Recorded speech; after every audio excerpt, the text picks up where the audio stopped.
Welcome into the PHNX Sun Devils live show brought to you by the one and only DraftKings Sportsbook app, America's top-rated sportsbook app. Bet just $1 on any NFL game this week and get $100 in free bets if either team scores a point.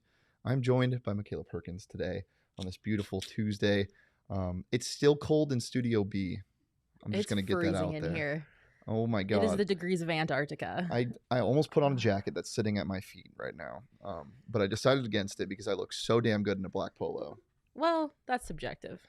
I think it's an objective thing. Let's get into the tip topic of the day. Spencer Rattler. Numerous people saying that ASU is the favorite. Some books have him as the favorite at minus 300, I believe. People believe he's coming home, whether it be ASU or Arizona. Before we get into our interview, what do you think of it? I have a hard time with it. I think initially when the rumor started swirling and it became more of a reality, my initial reaction was I was super excited about it just because, like, Spencer Rattler, he's a hometown kid.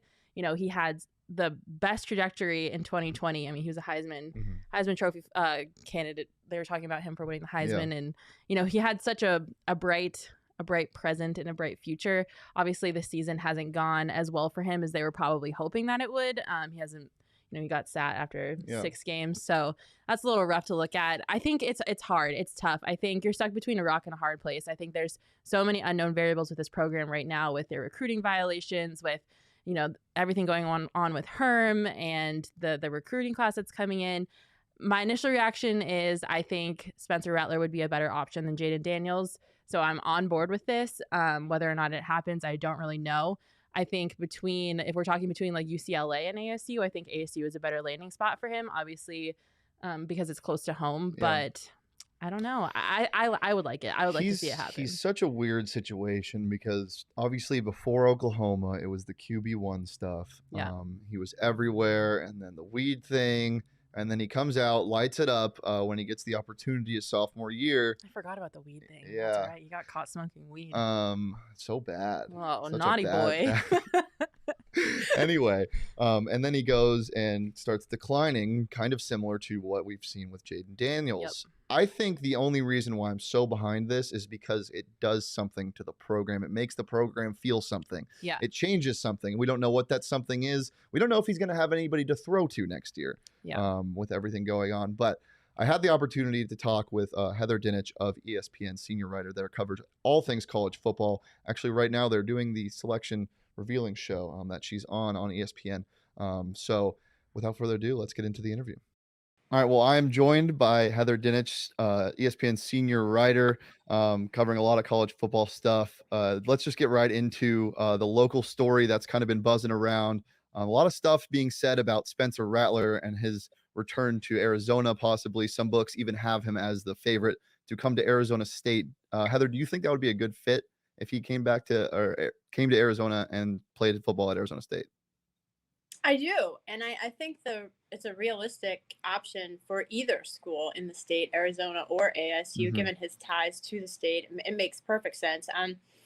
And I think one thing that he's looking for, probably, I haven't talked to him, though, is a fresh start. I think that's super important. You know, I saw some speculation, maybe he'll follow Lincoln Riley to USC, but that just doesn't make sense for me. And then when you look at what both Arizona and Arizona State have at quarterback, it's question mark, right? It's a perfect opportunity for him. And one of the things that he probably, I would imagine, is concerned about is keeping his draft stock high. So, you know, as opposed to going to play for a national championship, which I'm sure he would love to do, at this point, it's probably about doing what's best for his future. And when you look at ASU with Jayden Daniels and 10 touchdowns, 9 interceptions last season, you know, I mean, Spencer Rattler would be gold, really a gem coming to that program. Yeah, absolutely. There's a lot of speculation that the coaching staff kind of just wants to know who their quarterback's going to be in 2022 for ASU. So I think they're trying to get a commitment out of either of them where they're going to go or not.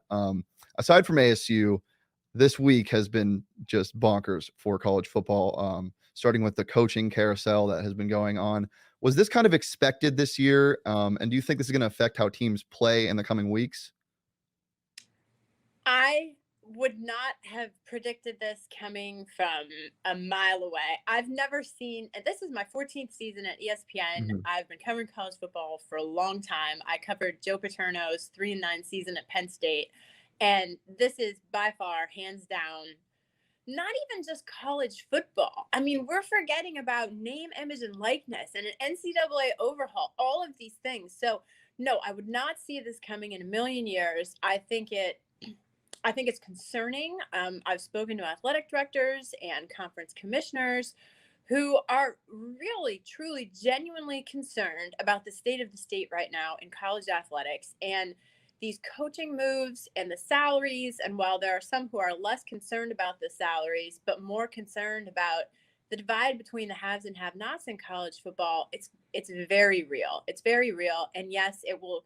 Lincoln Riley to the Pac-12 changes the Pac-12, but I mean, I have a whole lot of thoughts on USC and Lincoln Riley. Well, yeah, you touched on the salaries. I mean, just the numbers on these are insane. Both could reach upwards of $100 million if they stay and get the bonuses and whatnot. Do you expect the head coaching price tag to only continue to go up, or is this an outlier?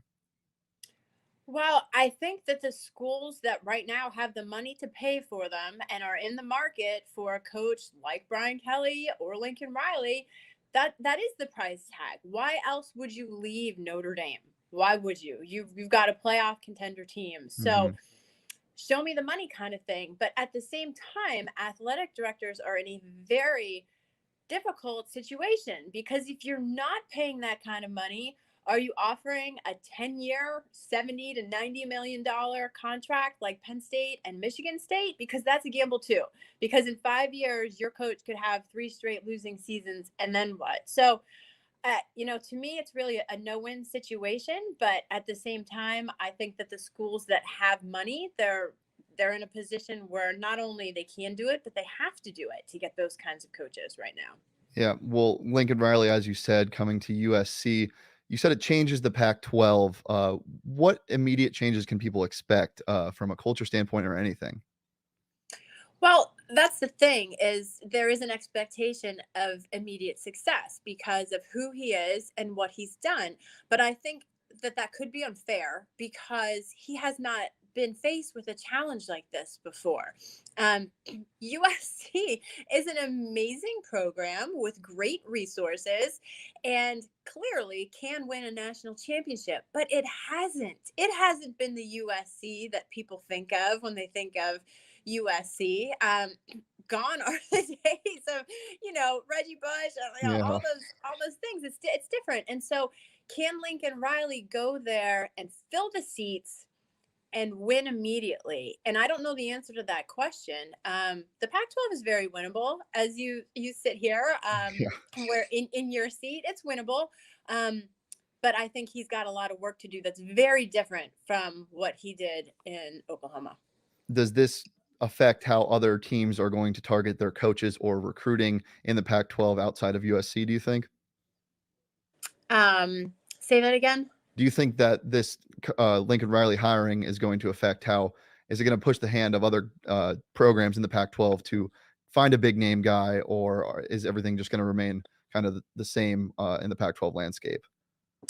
Well, I think that this is a supply and demand thing too. I mean, how many Lincoln Rileys are available? How many coaches at that caliber are there realistically to lure to your program?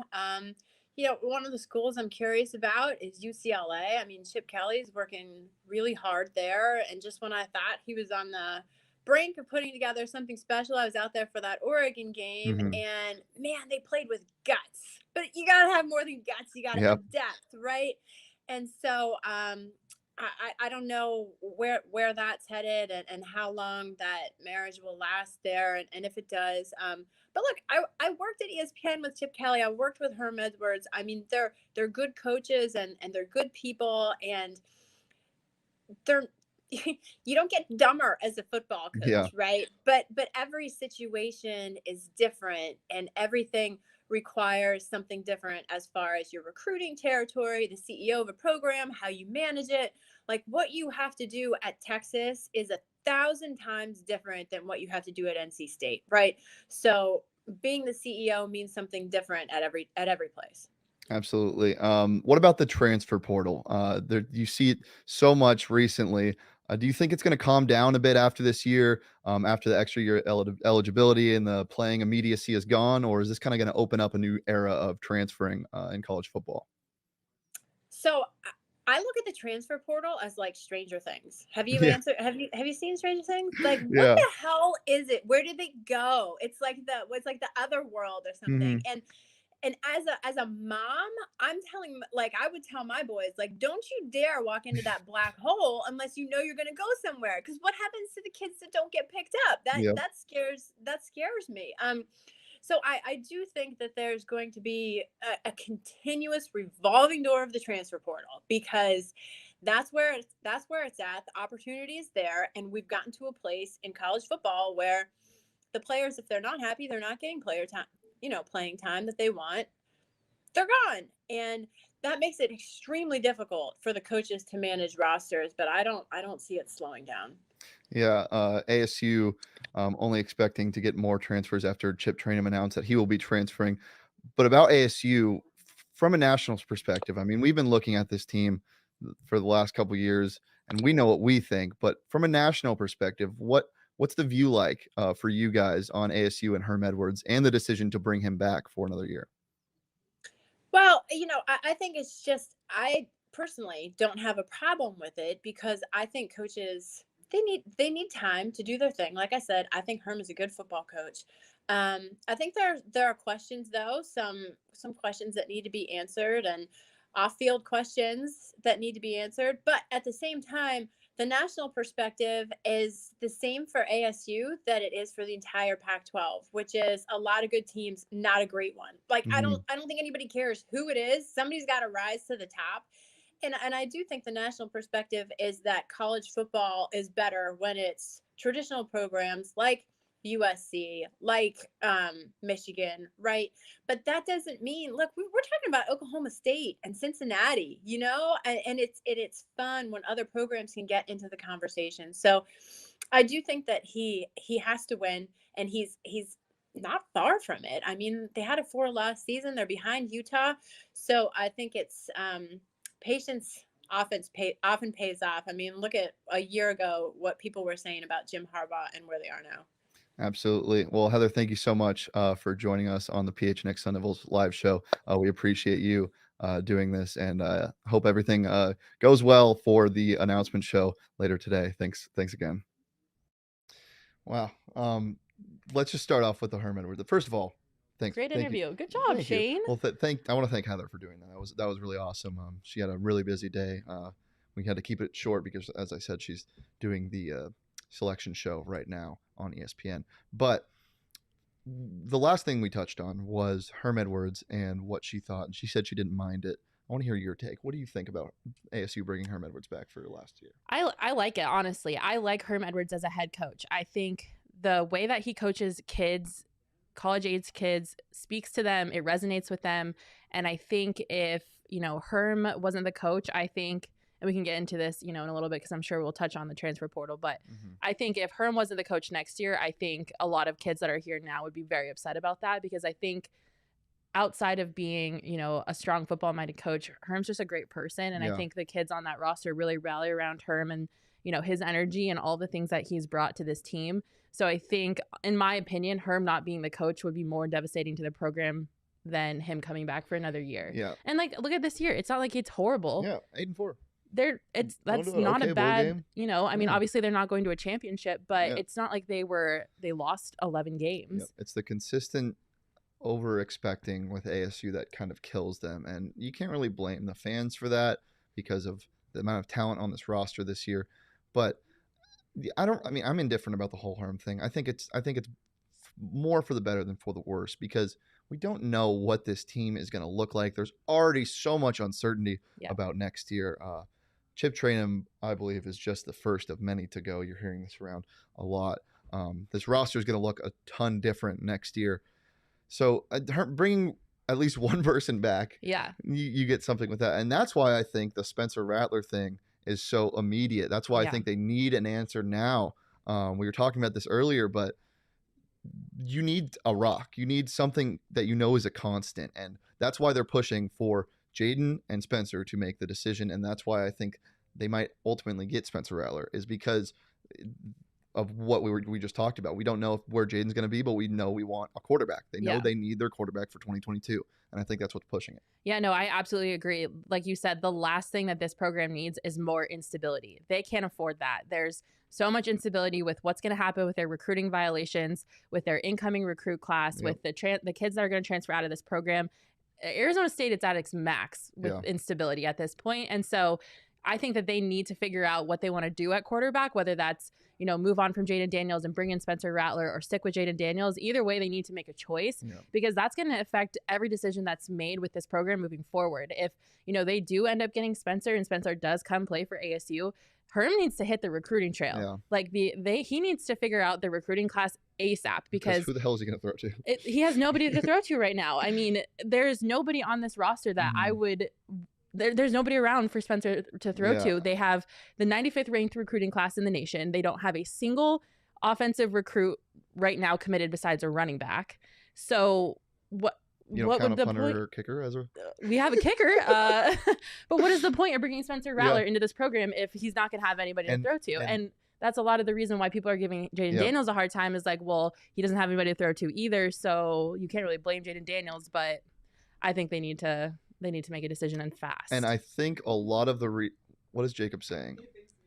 Oh yeah, let's put Shane under center and for see the people that think this is a joke. I am really quick. I wouldn't say I'm fast, but I'm quick. If I drop something, boom, my legs, incredible. Anyway, I would kick your ass in a 40. You sound drunk right now.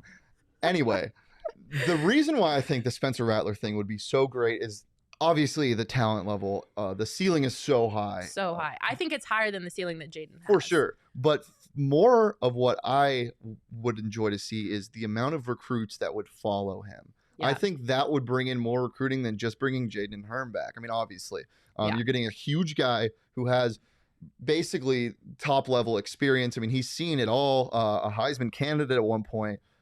Who wouldn't want to play for somebody that has that high of a ceiling? And I think that's huge. Yeah, it's huge.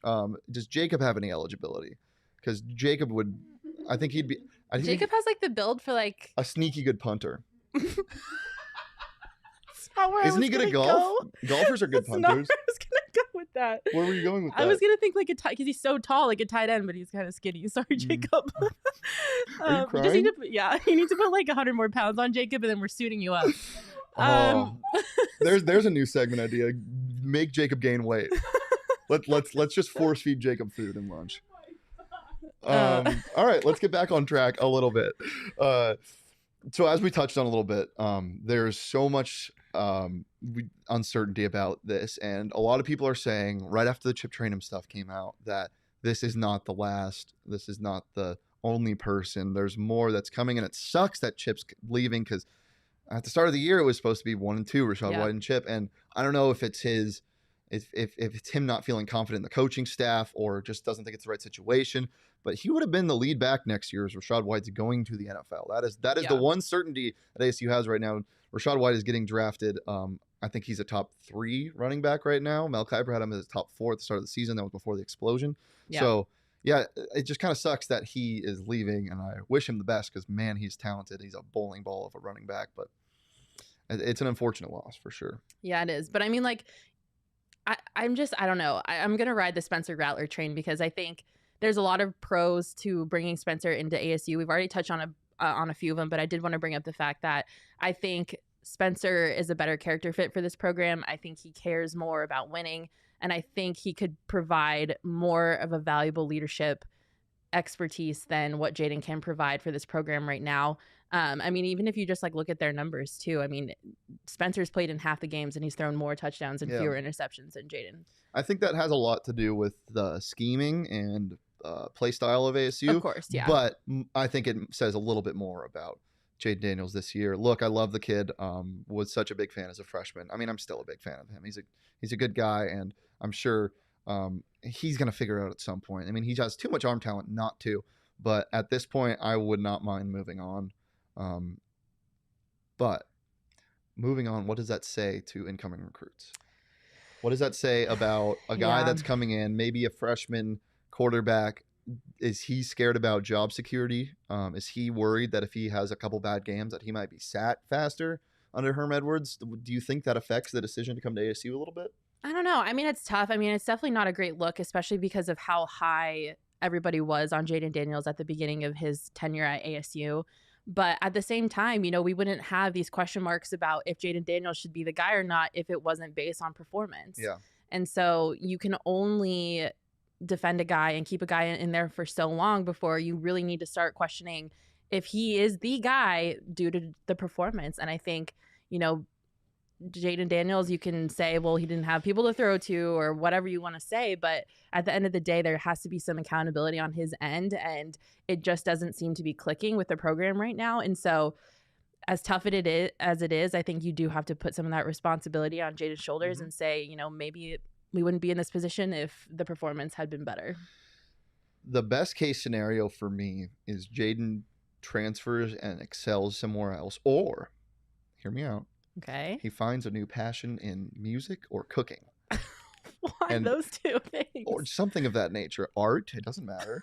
Can you imagine a cooler transition than, I'm so sorry, a cooler transition than Jaden Daniels or a stud college quarterback his freshman year not really finding his way in the football world and going out and just becoming like a composer for movies? That is such a random. But then that opens up the door, and it's not a bad breakup, and it's like a mutual breakup. He's like, no, look, I want to go pursue another girl, which in this case is the music industry or whatever your fantasy. Are you aware of any passions that Jaden Daniels has that are a viable option? I think he would be a good slam poet. I think, you know what I'm talking about, slam poetry? Yeah. Like, yeah. 40-yard line. I've never gotten this. You don't want me to do this right now? No, do it. No, let him go. Let him go. Keep going. I think my confidence has been dwindled a little bit. But genuinely, jokes aside, the dream would be for him to transfer somewhere else, succeed there, opening up the door for Spencer before Spencer commits, him announcing that he's transferring, so it doesn't seem like that. Because if that happens, talking just fit wise, do we think, let's say the recruiting class is okay next year, not as many transfers leave on offense and in the receiving core as we think, do we think that Spencer Rattler, from a football standpoint, is a good fit for ASU? I do. It's really similar to Jaden. Yeah. It's really similar. It's so true. I mean, they've had a very similar college football experience. I mean, Jaden hasn't been sat, but we don't have any other options besides Jaden to sit for. So like a nice Bourget special. I really do think Spencer Rattler can be successful here. But I said before, like if this is what's going to happen and Spencer does come here, ASU needs to kick it into high gear with recruiting. Like the way that the recruiting class right now is not acceptable.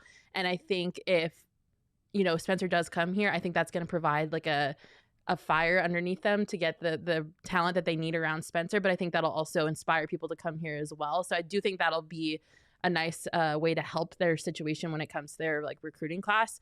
But I think Spencer would do great here. And I think it's a better fit, obviously, than UCLA. I know that Thompson Robinson is probably going to leave for the NFL. And Chip Kelly having an NFL experience kind of stacks up with Herm's NFL experience. But just the fact that he's a local kid, I think that just adds that edge that ASU needs to beat out UCLA for Rattler. So I really would love to see him here. And I think it could be an environment in which he thrives. And it would be cool that his family could come to games and stuff like that. And he's familiar with the area. And I think there's an unspoken benefit to playing in a place that you feel comfortable in. What is Brady White doing? Does he have another year of eligibility? He's gone. He went to Memphis. Obviously, we all know this, but Brady White was the guy battling Jaden Daniels. One thing I do want to bring up, unfortunately, the University of Arizona is also a candidate for our guy Spencer Rattler. I'm saying our guy like he's already here. For Spencer Rattler, what would that look like? Do you think he would succeed? Do you think that it would cause the rivalry to be closer in games? Do you think that it's even a viable option? Rattler going to Arizona? Because I'm hearing that could happen. I I don't think Arizona is the place that Spencer wants to be. I wouldn't, if I had to choose, and I know I'm saying this because I have to preface this because obviously I went to ASU, but looking at the state of the programs, I know that U of A currently has a better recruiting class than ASU has. I would still pick ASU over U of A. But obviously, you know, I did go to Frog and Firkin. It was fantastic. So I just want to say that I enjoyed downtown Tucson more than I thought I would. I mean, that is all the praise. That's the only praise that I'm going to give on this ASU show. I mean, I guess it just comes down to what Spencer ultimately thinks is a better environment for him. Obviously, if the instability of the program at ASU is too much for him, it's too overwhelming, and he's not sure, you know, what the coaching staff is going to look like, what the players around him is going to look like, and he feels like Arizona has more stability and offers like a safer option. You know, sometimes you want to pick the safer option just because taking a risk doesn't always give you a reward, and maybe in his mind Arizona would be the better, safer option. But I think ASU has more resources to put more talent around him if he were to come to ASU. So this did just happen. As I was saying, they were doing the college football rankings. Are you about to break news on me right now? No, Oh, it's okay. 10 minutes old. People already probably know this, but I'll just give you the top. Let's go 10 because Pac-12. Georgia 1, Michigan 2, no surprises. Alabama 3, Cincinnati still in. At number 4, the outside looking in, Oklahoma State after their big win over Spencer Rattlerless Oklahoma. Notre Dame, Ohio State, Ole Miss 8, number 9 Baylor, and our quack Ducks number 10.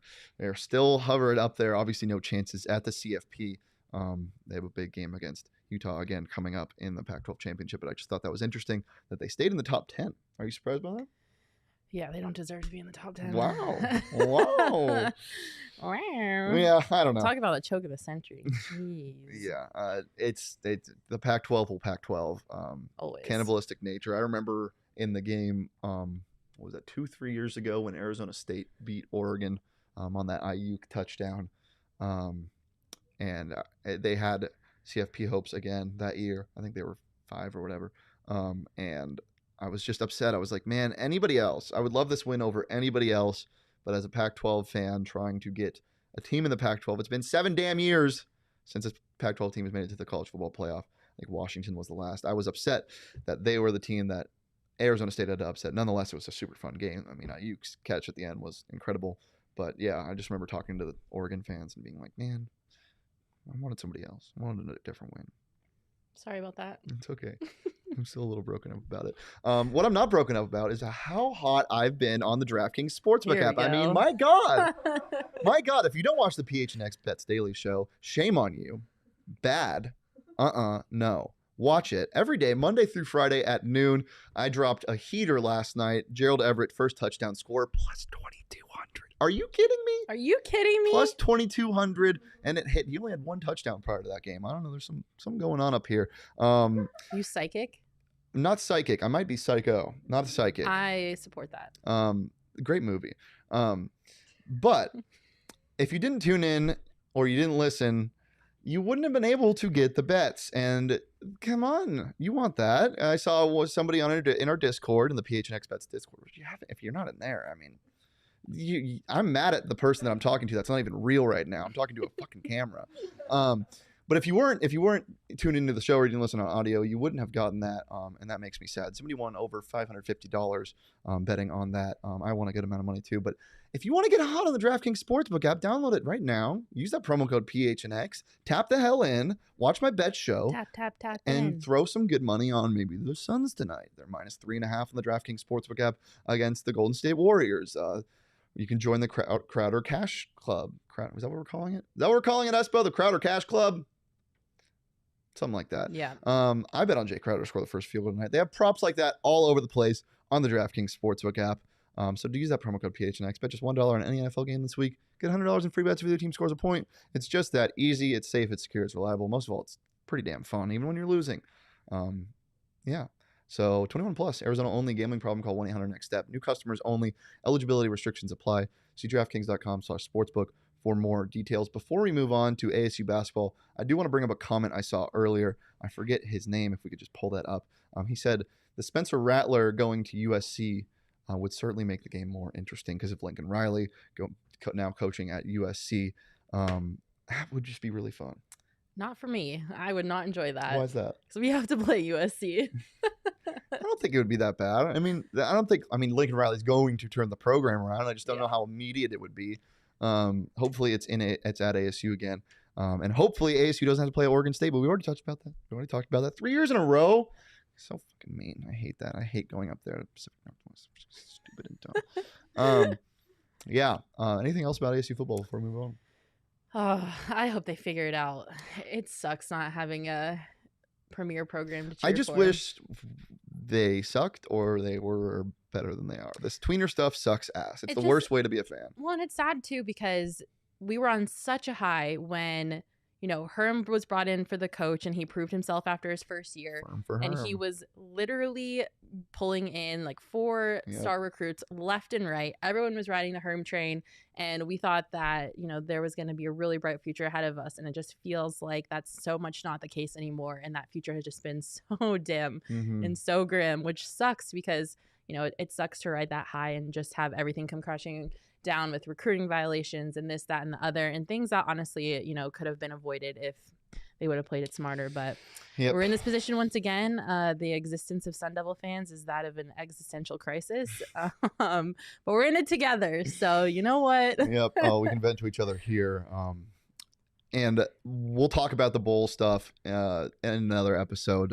Don't really know what's going to happen in the conference championship and stuff, so not really sure. Right now, people are saying the Sun Bowl for the Devils, maybe Miami as an opponent.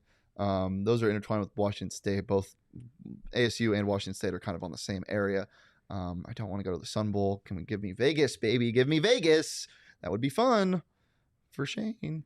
But yeah, I don't want Sun Bowl. Okay, let's get away from football. It's Heisman football.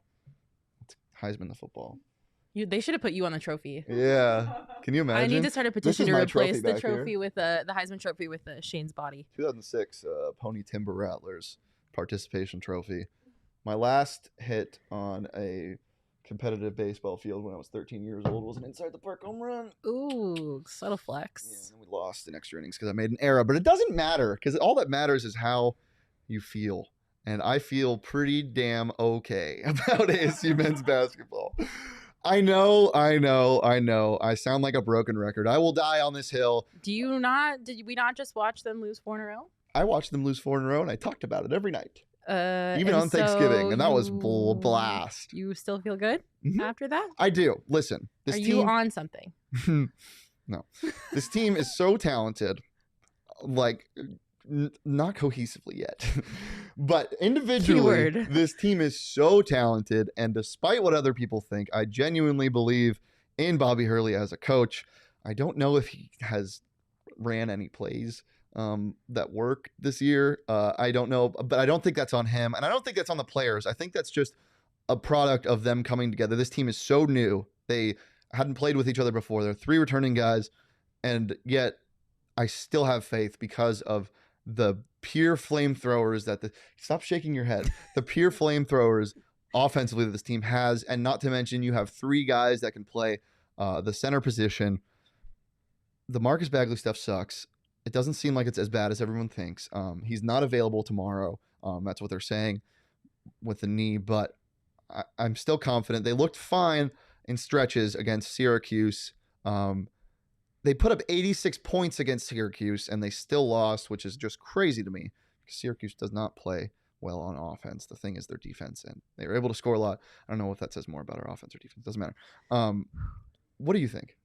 I don't know where your positivity about this is coming from. I mean, look, ASU just lost 4 in a row. Marcus Bagley's out. He's injured.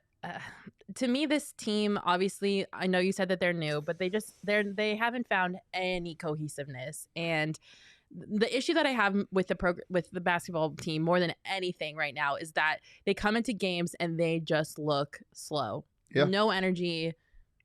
no willingness to be there or to be on the court. I don't think that's true. I know I'm sure that's not what they're thinking, but that's what it translates as. Yeah. They literally look so low energy. They look just so sluggish. I think sometimes they even look too high energy at some points. They're like, especially late in the game when they get into their press, which I don't know why they don't run more. But that's fixable. Okay, that I would rather this be the case where this team has lost 4 straight and they have something that they can fix, like playing better together and intensity or whatever's lacking, rather than being 4-2 and you just know this team isn't super talented and at some point they're going to fall flat on their face, because they didn't play teams like Washington State's played. They're 5-1, but they just lost to Eastern Washington. They had 5 really easy games that they were able to get wins out of. And meanwhile, ASU played Baylor. They played Syracuse. The last place game against Loyola Marymount was not, or Loyola Chicago, excuse me, was not a true last place game. Both these teams are too talented to be in a last place game. I mean, Loyola Chicago still is riding the high of that tournament run they went on. They're a good team. So I'm fine with this. It's early, and as I've been saying on every show, it's all about who is hottest at the end of the season, and ASU can still get there. I agree. It's definitely about who's hot at the end of the season, so I'm not hitting the panic button yet. But to me, this team just doesn't have the wow factor that the past 2 seasons teams have had. And I think they're really missing, a Luke and Store. They're missing someone like a Christopher. They're missing people like that make me have faith in this team.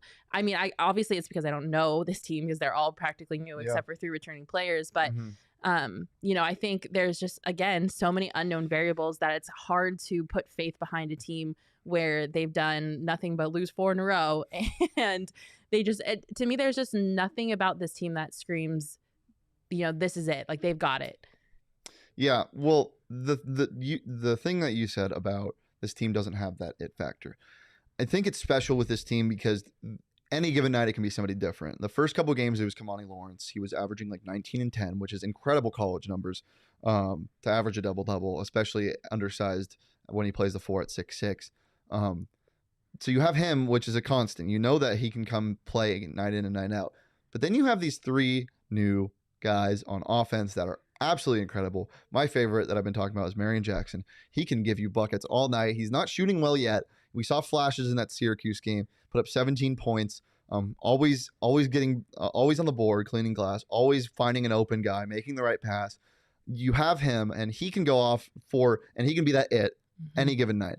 You have Jay Heath, who really started to find his shot in the last game. And we've seen DJ Horn, who already found his shot in the first couple of games. You have 3 guys that should be able to get you points at a premium.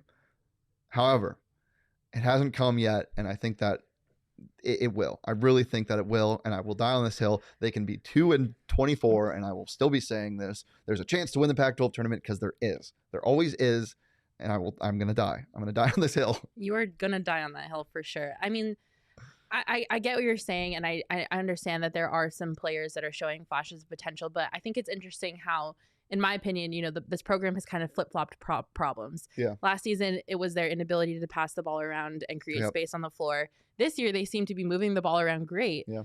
They have no problem setting up plays and getting the ball in motion. Nobody's but open. They don't have anybody open, and they don't have anyone that can finish at the rim or drive to the basket. And that's where you're missing star players like Luke and Stort, who can do stuff like that. And, their shot selection is not good.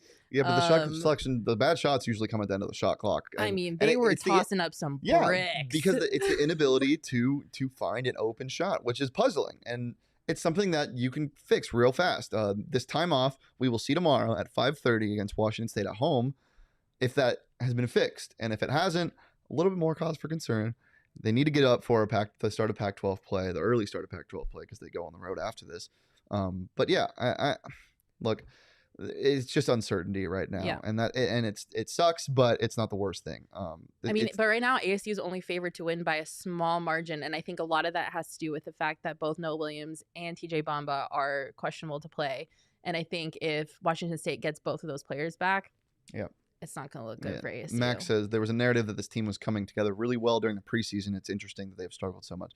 Yeah, there's a difference between practicing well and playing well on the court, though. Yeah. I did hear that as well. I don't know. I mean, I didn't expect this team to be incredible at the start. I expect this team to be incredible at the end. I still do. But I just think that there are programs that are obviously set up for success when it comes to high turnover, like your Dukes and Yeah. your Kentuckys, because they're always going to have high turnover because their players are there for a year and then they leave. Yep. I think ASU is not a program that's set up for turnover. It's a good point. And I think that's going to crush them this year. Yeah. The one thing that you can say for positive is the season's not over. There's so much room to grow. And we will see tomorrow. As I said, the game is at 5:30 at home in Tempe. Washington State is 5-1 fresh off a loss to Eastern Washington. ASU is looking to rebound after 4 straight losses. Before we get to ASU women's, GCU last night. I watched that game a little bit, maybe because I had some money on the DraftKings Sportsbook app, but I did watch that game. Tayshaun Cherry and Holland Woods were both on the court in crunch time. Holland Woods hit some key free throws, missed him a little bit. Tayshaun Cherry's been struggling. He's not playing very well. They did win against Loyola Marymount, so congratulations to them. ASU will see them, I believe, next Thursday at home. So that's going to be really fun. I'm very excited for this ASU basketball team to play GCU. It's going to be, it's going to get chippy, I feel like. So it's going to be a good game. There's no doubt about it. For sure. Well, you know what else is good? That's a terrible transition. Go PHNX. That's where you're going to go with That's all I'm going to say. Go PHNX, guys. Johnny, even though he's so small in stature, he writes some really big articles. He's a fantastic read. The shade. If you haven't yet read any of his stuff, Cardinal stuff all the time, he's written some great stuff. You get Craig Morgan, ASU hockey, as well as Coyotes. And you just get to become a part of the family.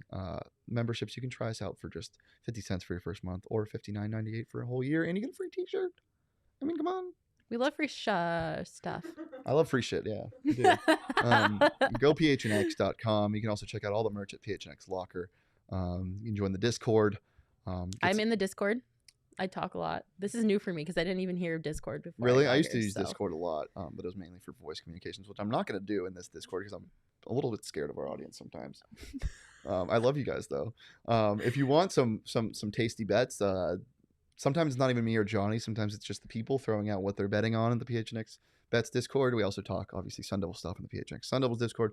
But you get that by becoming a member, and we would love to have you.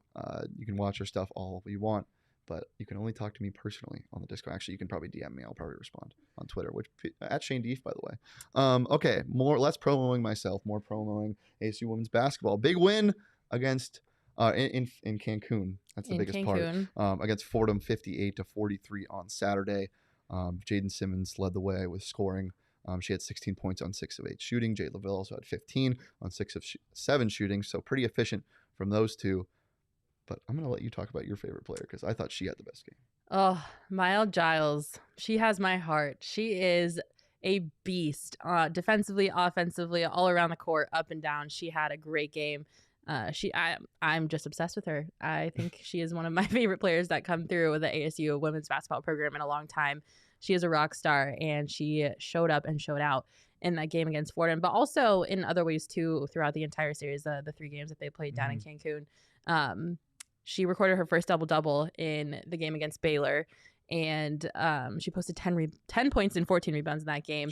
And even though ASU did not beat Baylor, I think they put up a great game, something that they could really hang their hats on in terms of a moral victory because they looked so good out on that court together. And Giles had a double-double. So Baylor's number 6. I mean, a 10-point loss, 62-52. It's impressive. Devils are 3-4.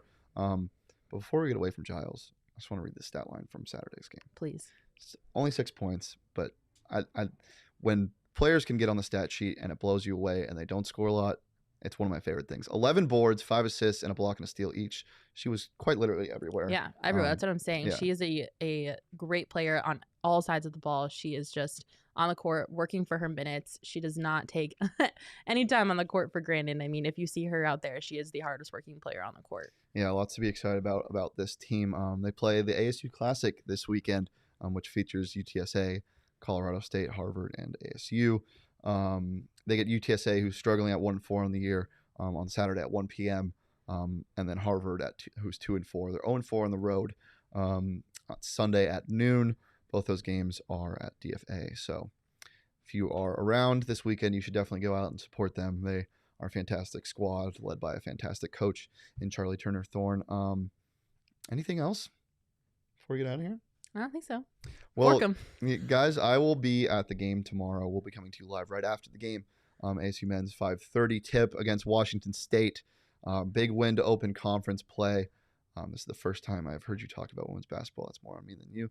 I would follow Charlie Turner Thorne through the gates of hell. So would I. I also would. She is literally one of my favorite people I've ever interviewed. She's fantastic. Speaking of women's basketball and coverage, I'll be getting out to their practices here soon. I'll be going to the games this weekend. So if you want more women's basketball coverage, this is the spot to get it. Live right after the game tomorrow at 5:30. Thanks for letting me crash your show. Yeah, it's been a fun time. If you want to follow me on Twitter, you can do so at Shane Dief. My DMs are open. I don't know who that's going to apply to. Maybe you, Mac, if you want to talk to me. Anybody wants to talk to me? Does anybody want to talk to me? I think I talked to you enough in real life. Oh. Yeah, no. I thought you were talking about me. Oh, My nickname's Mac too. Your head's looking a little big right now. Not literally. Where can they follow you, Makayla? I'm never coming on the show again. Where can they follow you? On Twitter at Makayla E. Perkins. Makayla Perkins, the handle was already taken, so I had to interject my middle initial in there, which I'm a little salty about. But are you willing to name drop your middle name right now? Oh, it's the most basic white girl name ever. Wait. E. Thank you. Oh. Jeez. But it has a cool meaning behind it. We don't need to get into my family history on this podcast, but it's not as basic as it sounds. I know every white girl in America has the middle name Elizabeth, but mine's actually for a cool reason. Thanks for sharing, Vanilla. Guys, you can follow PHNX Sun Devils, Twitter at PHNX_Sun Devils. You can follow PHNX_sports across all socials, including the YouTube page. Leave a like, subscribe, turn your notifications on. If you're listening on audio, then please leave a nice review. ASMR. Oh, God. I really regret doing that. Please leave a nice review. It helps us out a lot. As I said, we'll be back tomorrow right after the ASU Washington State game. Tip-off is at 5:30. Thanks for joining us as always, and peace.